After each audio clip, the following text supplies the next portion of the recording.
When you look at really successful businesses, like the ones selling soft drinks or cars or even something like pet care, it's easy to think, oh, they just have a great product.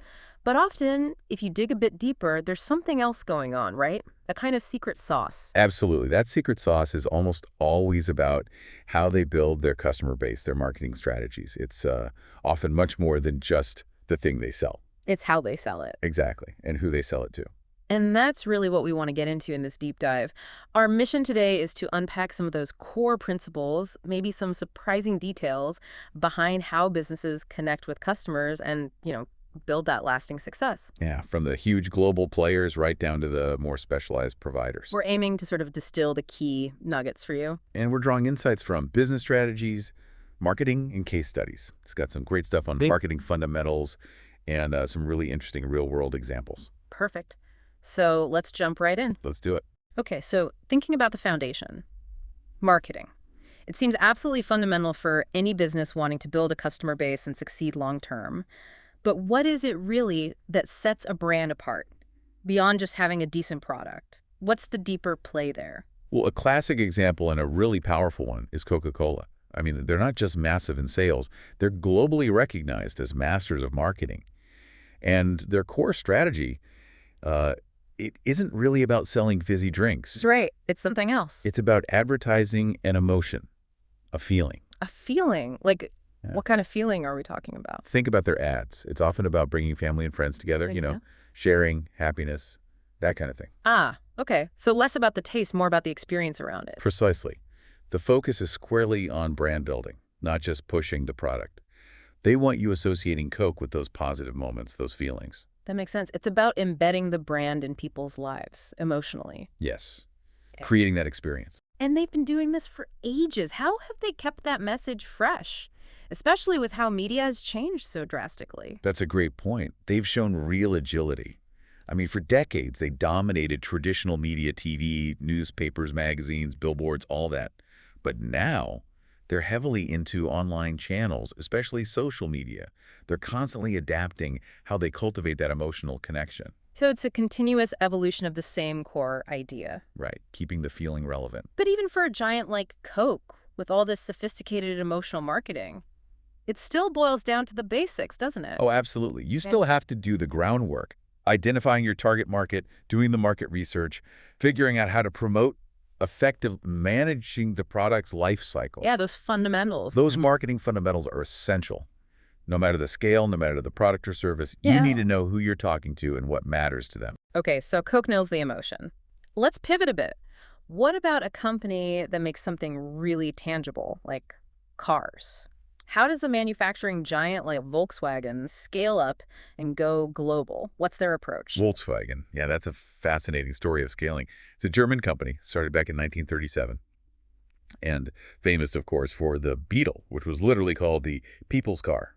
Volk for people, wagon for car. The people's car. So that name itself suggests a strategy from the start aiming for broad appeal. Exactly. And while the Beetle is iconic, their scale today is just immense. Give us a sense of that. How big are we talking? Okay, so check this out. By 2021, their sales were over $250 billion, net profit, around $20 billion.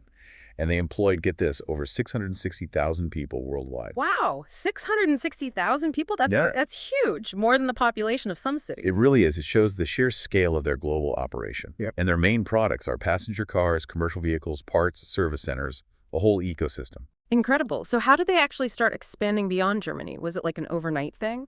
Not at all. It's actually a story of patience. They were founded before World War II, but the big international growth really kicked off after the war. The Beetle came to the U.S. in 1949, and famously, they only sold 2 cars that first year. 2? Just 2 cars? That's unbelievable. How did they go from 2 cars to, well, that? Persistence. Production ramped up significantly. By 1955, they'd hit 1 million units sold in the U.S., and then they formally established Volkswagen of America to manage sales and service properly. So a slow burn initially, then building the infrastructure once the demand was proven? Exactly. Patient, localized entry, then consolidation. That allowed them to push further Canada in 55, Brazil in 59. It really highlights the need for a long-term vision, doesn't it? So where else do they build cars now? What does that global footprint look like today? Oh, it's vast. Beyond Germany, they have manufacturing or assembly plants all over. Yeah. Mexico, the U.S., Slovakia, China, India, Russia, Malaysia, Brazil, Argentina, Portugal, Spain, Poland, Czech Republic, Bosnia and Herzegovina, Kenya, South Africa. The list goes on. That global network must be key to serving all those different markets effectively. Definitely allows for customization and efficiency, and they've certainly gotten recognition for it. Yeah. Back in 2011, Forbes Global 2000 ranked them among the top 25 largest companies globally. And they keep expanding, like opening a new factory in Algeria in 2016, building specific models like the Golf, Polo, and others right there. Always pushing into new markets. Okay, let's shift gears one more time. We've done emotion with Coke, global scale with VW. What about a service business, something smaller, maybe family-owned? Let's talk about the Pets Hotel. How does a business like that create exceptional value and trust, especially when it's so personal? Dealing with people's pets, what's their secret sauce? Right, that's a great contrast.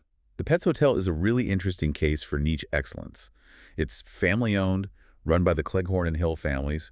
They bring about 35 years of combined experience in pet care. 35 years is a lot of experience. It is. Yvonne Hill is the managing director. They're based in Port Melbourne, Victoria, and have around 30 employees. So a very different scale compared to VW. Definitely. So pet boarding, there are lots of kennels out there. What makes the Pets Hotel stand out? How do they deliver something extra? I think the key is their deep understanding of the owner's anxiety. They get that leaving your pet can be stressful. So their goal isn't just giving the pets a good time, although that's part of it. It's equally about ensuring the owners can relax, knowing their pet is safe and happy. Peace of mind for the owner. Exactly. They even have this phrase VIP, which stands for Very Important Pets and Very Important People. It acknowledges both sides of the equation. That's clever. So how do they actually deliver on that peace of mind? What makes it more than just a slogan? It really comes down to the details. Meticulous design and expert care. They apparently spent years researching in Australia and the US before designing their facility. Everything is custom built specifically for pet health, safety, comfort, and making it fun. Every element seems designed to counter a potential owner worry. Okay, give me some specifics. What kind of design features are we talking about? This sounds intriguing.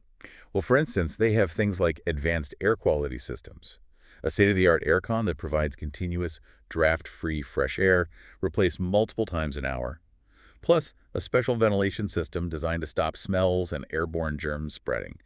That's huge for peace of mind regarding health. Okay, air quality, that makes sense. What else? They use specific materials and designs in the guest suites, including glass doors, to minimize stress and noise. Noise is a big stressor in kennels. And then there are the fun parts, like this spectacular indoor dog park they call Central Bark. Central Bark, I love that. It sounds more like a pet resort than a kennel. It really does. They also have things like epoxy flooring for easy, thorough cleaning. Suites large enough for 2 big dogs together. Even a unique spa bath for smaller dogs. A spa bath, seriously. Yep. And premium food, 24-hour video and staff surveillance, security swipe cards for access. It's comprehensive. Wow. It's clear they've thought about almost every potential worry an owner might have. From hygiene to safety to comfort to, well, fun. Exactly. Each feature directly addresses an anxiety and contributes to that feeling of peace of mind. So what does all this intense focus on detail mean for their position in the market? It positions them as a leader in high-quality pet care. They offer these unique, almost luxury services all under one roof, apparently at a reasonable price point. They've essentially created a distinct niche, a high-end boarding option that genuinely prioritizes the well-being and lifestyle of the pets and, crucially, the emotional needs of the owners. Okay, so wrapping this up. Looking across these examples, Coke's emotion, VW's global scale, built patiently, the Pets Hotel's meticulous design for peace of mind, it really shows there isn't just one way to succeed, but there are these underlying themes, right? Absolutely. The common thread seems to be a really deep understanding of the market. Not just what people say they want, but those deeper needs, emotions, anxieties. Whether you're selling soda or cars or pet boarding, success seems rooted in strategically delivering on those needs, often in ways the customer might not even consciously recognize. That's where the connection happens. That's a great takeaway. It's about building trust and connection that goes beyond just the basic transaction. So here's something for you, our listener, to think about. Consider a product or service you use all the time. What specific things, maybe subtle things, does that company do to give you that feeling of peace of mind? Or maybe a particular emotion that goes beyond just its basic function? What could you maybe take away from these stories to see value in a different light?